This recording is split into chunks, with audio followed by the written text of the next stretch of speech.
want you to imagine that it's 1990 about. I'm 48 years old and I'm slim. I worked at Palo Verde Hospital. That's a psychiatric hospital behind TMC. We had just moved into that place a few years earlier, and I worked there, and they had made me coordinator of the outpatient program for the geriatrics called Generations. And I had a partner. Her name was Geneva.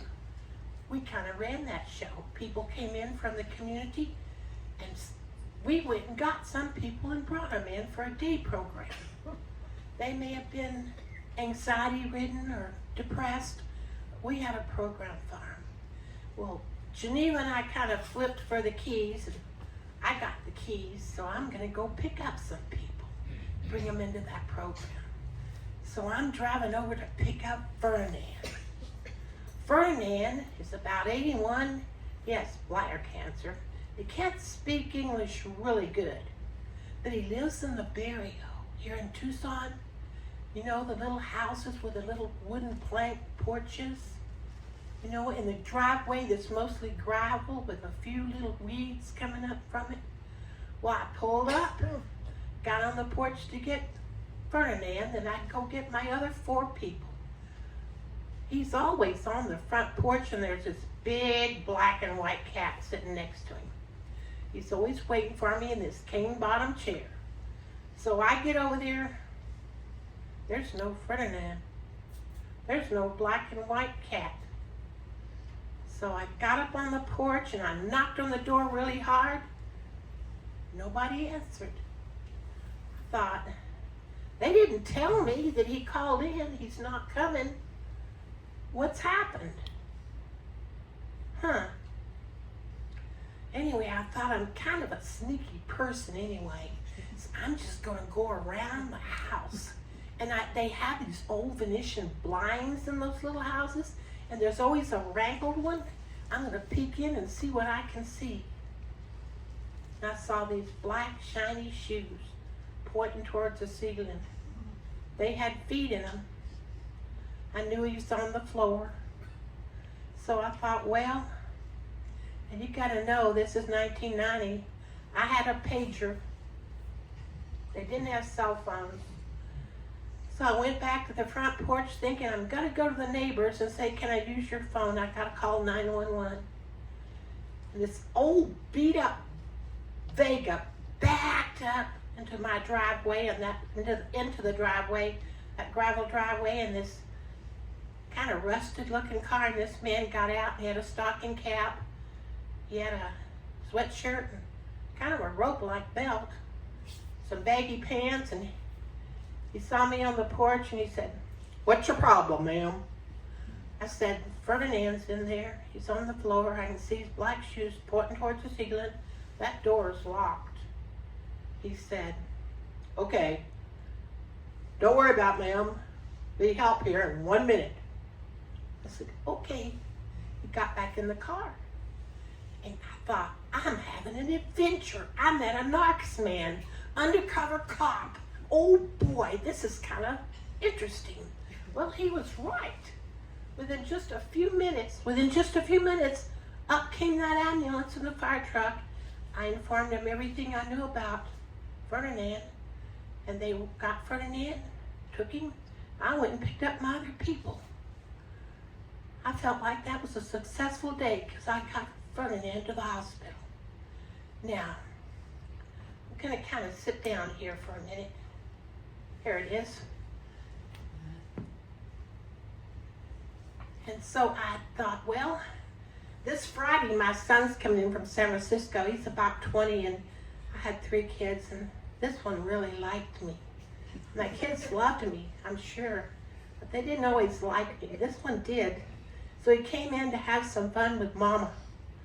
So I went to the airport. He got in the car, threw his duffel bag in the back seat. He said, "Just take me home. We're going to put things away. And you know what? Let's go get something to eat and talk." I said, "Well, that's something I got to do. I just got to do." He said, "Oh, Mama, I don't want you to have these thoughts.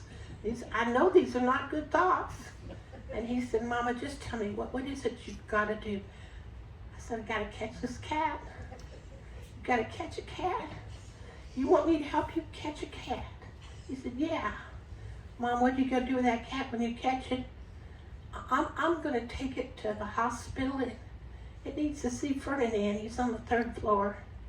He said, Mom, you can't take a cat to the hospital. I said, I got a trench coat, big old one I got at the thrift shop. I'm gonna put it under my coat and people think I'm a fat lady. I'm just gonna march right in there. He said, Mama, now just listen to me a minute. He said, do you remember when we was a little kids and you insisted I dress up as an elf because you adopted some nursing care home and you and your ladies made these little gifts and I was supposed to put them on the nightstand and we were all singing jingle bells? Do you remember that you want us to be good drivers when we were 15 and we got our permits? You had us learn how to drive a stick shift at 11 on the freeway. Mom, you traumatized your children. You gotta think about this a little bit. I said, I just gotta do it, hon. He said, Mama, tell me why. Why? I said, because the heart can see what's invisible to the eyes. The eyes see reality. But the heart sees the impossible. I see the impossible. Oh. Okay. I guess we're gonna go get that cat. So we got the cat, got it in the car, took it to the hospital. He said, Mom, exactly what do you want me to do? I said, well, I just want you to go 10 paces ahead of me, get that door open to that hospital so that I can just come right through, nobody notices me, and push the button on the elevator, and by the time I get there, that door will be open. So just stay 10 paces ahead of me. And if anybody stops me, have any problem with hospital, police, anything, don't tell them you know me. Oh, that'll be okay, Mom, I can do that. So in we went, and all of a sudden we're on the 3rd floor. And there was Ferdinand's room, and the curtain was closed. And there were 2 nurses working on Ferdinand. The lady said, you have a seat, and we'll have Ferdinand ready in just a few minutes for you to visit. I said, okay. So I sat down. My son did too, but I didn't know when you sit down, that trench coat just kind of opens up, and that cat's tail was going. And I didn't know that. I was watching those nurses with Ferdinand. Nurse came over and said, you can see Ferdinand now, but when you leave, you take that cat with you. I knew then that I was getting away with it. So I went over there, and Ferdinand was kind of, maybe what you call semi-conscious. His eyes were open. It's like he was trying to see who was there, but not sure, but kind of drowsy. I put that cat on his chest, had a flannel gown or pajama top on. That cat was going,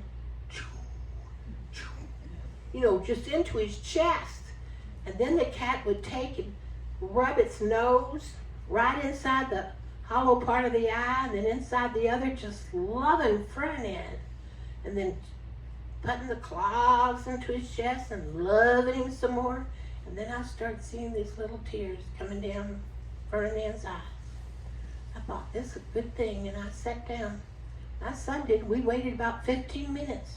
And we decided, well, time to get that cat, take it home. It's got a chance to talk and say goodbye to Ferdinand. So we took the cat home. I thought all I gotta do is open the door. That cat will run right back to that porch. I always find that cat on that porch. I opened the door. The cat went right towards the front porch. There was this lady on the little house sweeping off that plank little porch next door, and she's giving me a bad look. And I said, I just brought Ferdinand's cat back. The cat got to see him at the hospital. I just brought him back. She said, that ain't his cat. I thought, oh my gosh, I stole a cat. It wasn't even his cat. I mean, there's police everywhere around here. I already know that. I'm getting out of here. So I took off. Now about 5 or 6 days later, my son, of course, went back to San Francisco, and my boss told me that Ferdinand had died.